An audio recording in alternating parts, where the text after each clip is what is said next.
اور مجاہد اور ریاضات میں لگ گئے، اللہ کی جانب متوجہ ہو گئے اور دعا میں مصروف ہو گئے کہ اے اللہ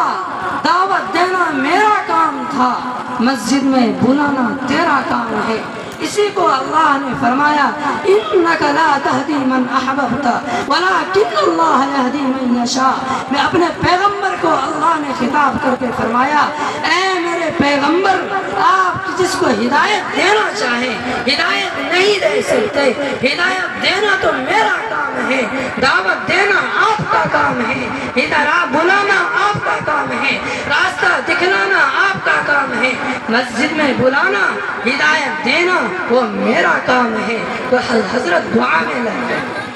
صبح ہوتی ہے، فجر کا وعدہ نہیں تھا، ظہر کا وعدہ تھا، تو ظہر کا وقت ہوا، اذان ہوئی، تو حضرت انتظار میں تھے، تو حضرت کی دعا قبول ہوئی اور وہ نواب صاحب سوچنے لگے کہ میں نے حضرت سے وعدہ کیا ہے، میں مسجد ضرور جاؤں گا، میں مسجد ضرور جاؤں گا، لیکن آخر کیسے جاؤں؟ میں نے تو شرطیں رکھی۔ تو چونکہ حضرت کی دعا قبول ہو گئی اور اس نواب صاحب کی دل کی کیفیت ہی بدل گئی، اسلام گھر کر گیا، اسلام کی محبت اس کے دل میں بیٹھ گئی، اللہ کی محبت بیٹھ گئی، رسول اللہ کی محبت بیٹھ گئی، نماز کی محبت بیٹھ گئی۔ ایک دم دل سے اس نے ارادہ کیا، اپنے آپ کو کہنے لگا، ملامت کرنے لگا کہ اے شخص، تو نے پوری زندگی نماز نہیں پڑھی، پوری زندگی تو نے اللہ کو یاد نہ کیا، آج تو پہلی مرتبہ مسجد جا رہا ہے، آج تو اللہ کے واسطے شراب مت پی، آج تو اللہ کے واسطے شراب مت پی۔ میرے بھائیوں، سوچنے کا مقام ہے۔ اسی کو اللہ نے فرمایا ان الصلاۃ تنہی عن الفحشاء والمنکر، نماز بے حیائی سے روکتی ہے۔ آپ اس واقعہ سے اندازہ لگائیں، اس نے دل میں ارادہ کیا کہ میں آج شراب نہیں پیوں گا، اور پھر دل میں خیال آیا کہ تو پہلی بار مسجد جا رہا ہے، اللہ کے دربار میں سجدہ کرنے جا رہا ہے، آج تو بے حیائی مت کر، آج سب کو منع کر دے۔ اور پھر تیسری جو شرط تھی وہ دل میں خیال آیا کہ رے او نواب، اپنے آپ کو تو نواب کہتا ہے، آج تو مسجد جا رہا ہے، اللہ کے سامنے سجدہ کرنے جا رہا ہے، پورے محلے والے تیرے سامنے جھکتے تھے، آج تو اللہ کے سامنے جھکنے جا رہا ہے، کم سے کم آج تو وضو کر لے۔ تو شخص وضو کر کے مسجد چلا گیا۔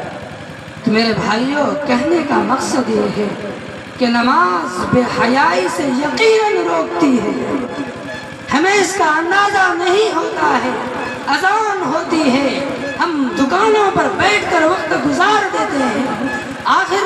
ہمارے دل کیسے سخت ہو چکے ہیں، اشد قسوۃ من الحجارہ، پتھر سے بھی زیادہ ہمارا دل سخت ہو چکا ہے۔ اللہ کی آواز ہے، مؤذن پکار رہا ہے، حی علی الصلاۃ، حی علی الفلاح، آؤ نماز کی طرف، آؤ کامیابی کی طرف۔ میرے بھائی، وہ کسی دکان کی طرف نہیں بلاتا ہے، وہ مؤذن کسی فلم ہال کی طرف نہیں بلا رہا ہے، وہ مؤذن اللہ کے دربار میں بلا رہا ہے، جہاں سے کامیابی ملتی ہے، جہاں سے اللہ راضی ہوتا ہے، جہاں سے دل کی کیفیت بدلتی ہے، وہاں وہ مؤذن بلاتا ہے۔ ہم آج یہاں عہد کریں کہ آج یہ اللہ سے وعدہ کریں، دل کو اللہ کی جانب متوجہ کریں کہ آج سے ہم 5 وقت نماز ادا کریں۔ کیا وعدہ کرتے ہیں؟ ہم ہاتھ اٹھا کر کہیں، زور سے کہیں۔ میرے بھائی، میں تو اس گاؤں کا چھوٹا سا بچہ ہوں، میں کوئی مقرر نہیں ہوں، اللہ تبارک و تعالیٰ نے موقع دیا، یہ اللہ کا بڑا فضل ہے، یہ اللہ کا بڑا احسان ہے، اور آپ لوگوں کی دعاؤں کا ثمرہ ہے جو آج اس حقیر فقیر کو اللہ نے آپ کے سامنے کھڑا کیا۔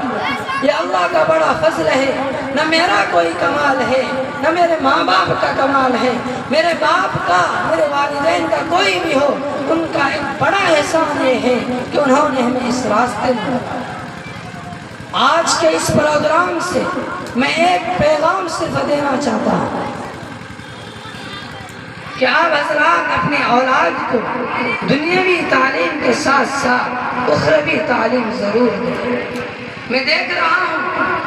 کہ جب ہم لوگ چھوٹے تھے، جامعہ اسلامیہ اشاعت العلوم اکل کا پڑھنے جا رہے تھے تو گاؤں کے جمع غفیر جاتی تھی پڑھنے، بہت تعداد ہوتی تھی ڈوبا کے طلبا کے جانے والوں کی باہر، لیکن آج وہ حالت میں یہاں دیکھ رہا ہوں کہ 100 طلبا بھی ڈوبا سے پڑھنے باہر نہیں جاتے ہیں۔ یہ ہماری بدنصیبی کہیے کہ ہمارے ڈوبا سے علم اٹھتا جا رہا ہے، ڈوبا سے علم اٹھتا جا رہا ہے۔ آپ اس کو غور کریں۔ میں اللہ کا واسطہ آپ حضرات کو دے رہا ہوں، خدا کے واسطے اپنے اولاد کو دینی تعلیم دیجیے، حافظ قرآن بنائیے، عالم دین بنائیے۔ خدا کی قسم یہ حافظ قرآن قیامت کے دن کام آئے گا، قیامت کے دن کام آئے گا، جب وہ 10 انسان جن کے لیے جہنم واجب ہو چکی ہوگی اور حافظ قرآن سے کہا جائے گا اٹھو اے حافظ قرآن، ان 10 انسانوں کے لیے سفارش کرو، میں تمہاری سفارش قبول کروں گا۔ ان 10 انسانوں کے لیے جہنم واجب ہو چکی ہوگی اور وہ حافظ قرآن شفاعت کر کے اللہ کے دربار میں ان انسانوں کو جنت میں پہنچانے کا ذریعہ بنائے گا۔ اس لیے میں یہاں سے پیغام دینا چاہتا ہوں کہ آپ حضرات اپنے اولادوں کو دنیاوی تعلیم کے ساتھ ساتھ دینی تعلیم ضرور دیں۔ دعا کیجیے اللہ تبارک و تعالی کہنے سننے سے زیادہ سب کو عمل کی توفیق عطا فرمائے۔ وآخر دعوانا الحمدللہ رب العالمین۔ ماشاءاللہ، یہ تھے جناب مولوی محمد شاکر صاحب، متعلم دارالعلوم دیوبند۔ ماشاءاللہ موصوف کا انداز خطیبانہ ہے۔ دعا ہے کہ اللہ تعالیٰ ان کو اپنے علاقے ہی نہیں بلکہ پورے ہندوستان لیول کا بڑے سے بڑا مقرر بنائے اور اللہ تعالیٰ ان کی علم میں برکت عطا فرمائے۔ آمین ثم آمین۔ آپ تمام حضرات بھی دعا دیں، یہ دعا کے خواستگار ہیں، ہم تمام لوگ دعا کے خواستگار ہیں، ایک دوسرے کے لیے دعا کریں، انشاءاللہ دعا قبول ہوگی۔ حضرت گرامی اب آئیے، چونکہ عشاء کی نماز ہونی ہے تو اذان ہوگی مان جی، اور ایک اعلان یہ کرنا ہے کہ گاڑی کا جہاں اذان کے 5 منٹ کے بعد انشاءاللہ جماعت کھڑی ہو جائے گی۔